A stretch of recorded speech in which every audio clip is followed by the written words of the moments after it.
My name is Amber Crick. I'm a middle child.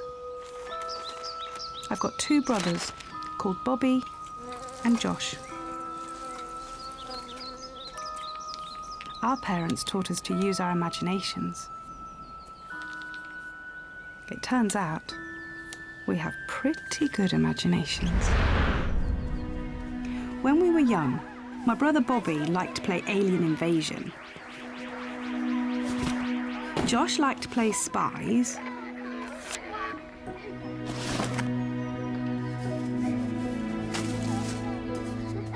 And we all loved to play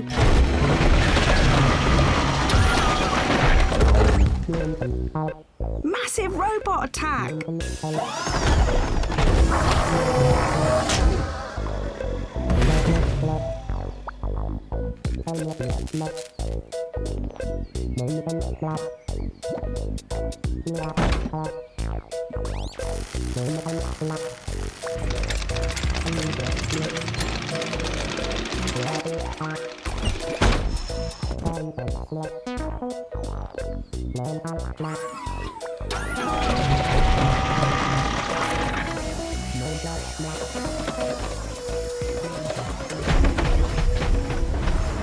Many people are saying that this is the worst famine in When we were living teenagers, memory, which could claim things had hundreds of thousands changed. of lives unless emergency relief arrives soon.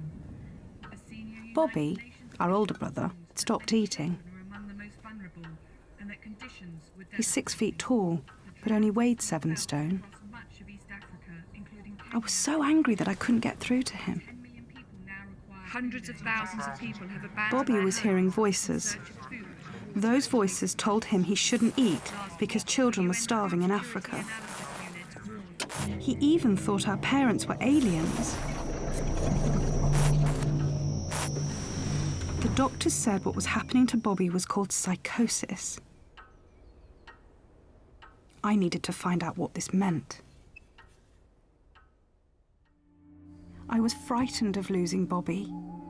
It's something I couldn't control. The only way I could help was to try and understand what was going on in his head. I was pulled into a whole new world.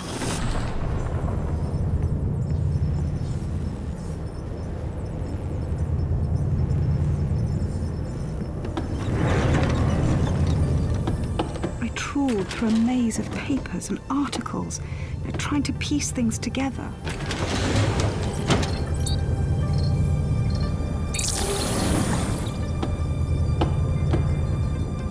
I found out that psychosis can be a symptom of a range of illnesses, including schizophrenia, bipolar disorder, and depression. There's a chemical in the brain called dopamine. Too much of it can lead to psychosis. This is how Bobby sees the world.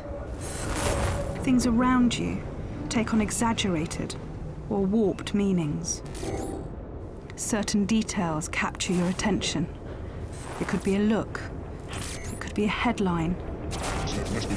This can lead to all sorts of delusions, from euphoria to paranoia.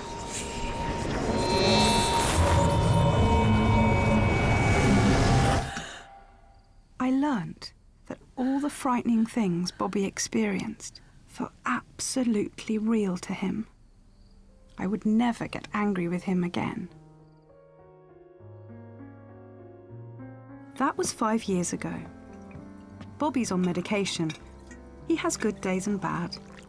I thought things were getting better, but then something happened that I just wasn't expecting. My younger brother Josh told me he was being hunted by strange and dangerous forces, and they were sending subliminal messages through the TV and radio. Spies were following him.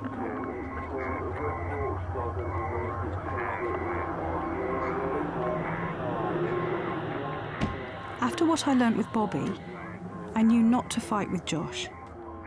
I told him that I didn't think there was a threat, but acknowledged it must be a very frightening experience. If I empathised with him, it helped.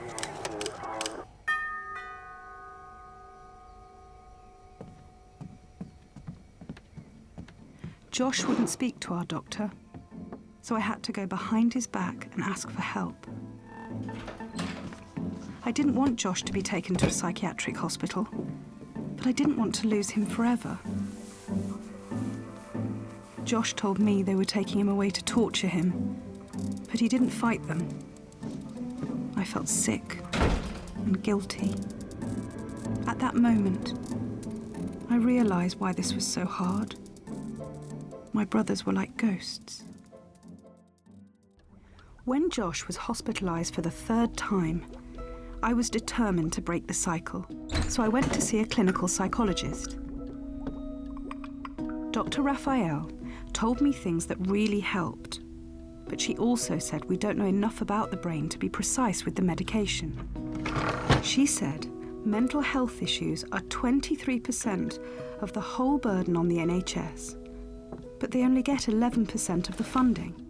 How was I going to stop this from happening over and over again?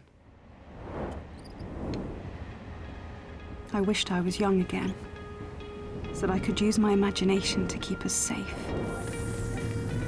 It felt like my brothers were being chased further and further away by their demons. Everything was out of control.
I'm not a kid anymore, and I don't have my imaginary robot to help me fight.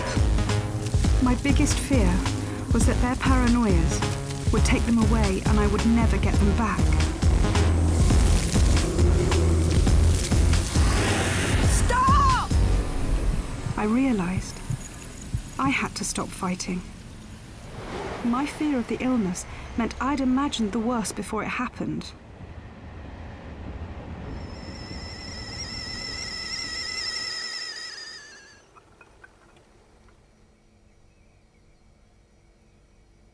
Bobby and Josh aren't ghosts. They both just see the world differently sometimes.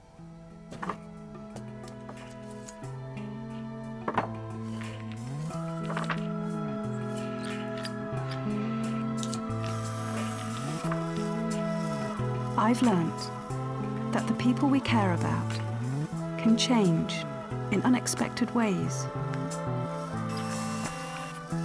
You can't control them, but you can be there for them and love them unconditionally.